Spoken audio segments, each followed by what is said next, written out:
Nii et nägin sotsiaalmeedias postitust, kus kogenud kasutaja kasutab torude puhastamiseks ahelat, millel on kõvad metallist osad. Ilmselt ütles ta, et ta ei hoia ahelat ühes kohas väga kaua ja see ei põhjusta torule kahjustusi.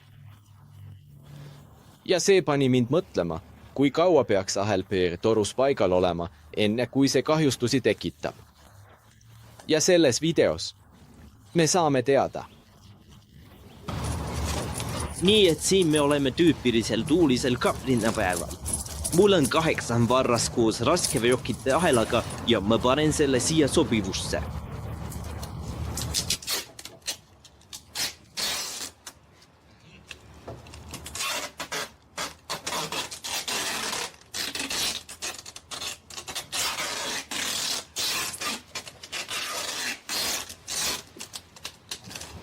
Nii, ilma edasise viirituseta. Proovime siis seda.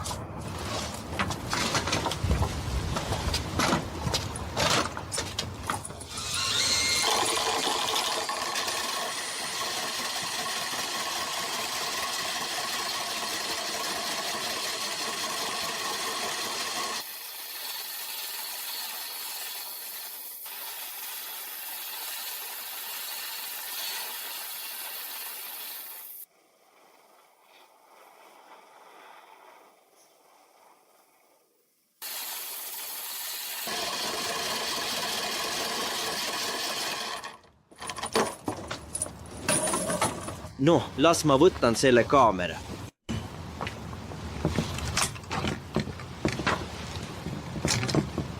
Nagu näete, on selle toru sisepind kahjustatud. Las ma vaatan, kas ma saan seda seal kenasti näidata. Tundub, et see on ühtlane, kuid ma näen siin, et mul oli selles torus serv. Oota, las ma võtan selle ära. Näete, et sellel torul oli huul, mis oli umbes 3 sentimeetrit, 3 millimeetrit paks ja tundub, et see on seal jäänud.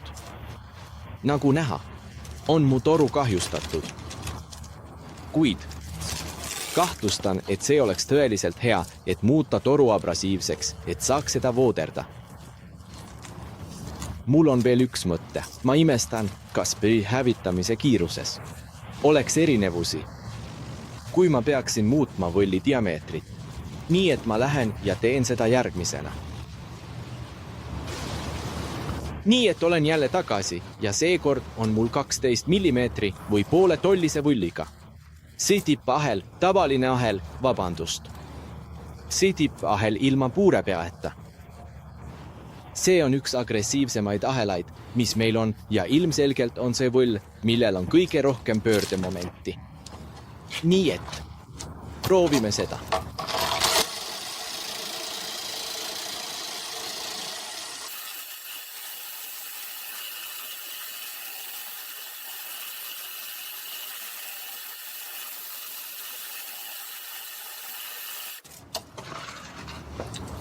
Noh, siin on sulle üllatus. Sa pead seda nägema.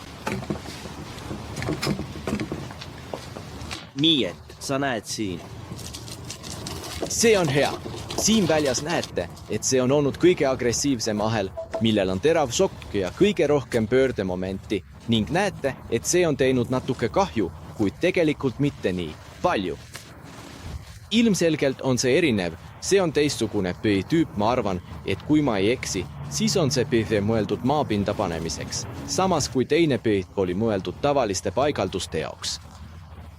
Nii et ma näen, et torude kahjustustes on selgelt erinevus.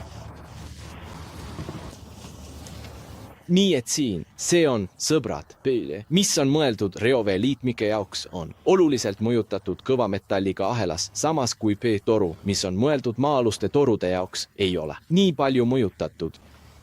Kui teil on mingit kogemust või teavet, mida soovite meiega jagada, palun kirjutage allolevatesse kommentaaridesse. Hoolitsege enda eest, kiao!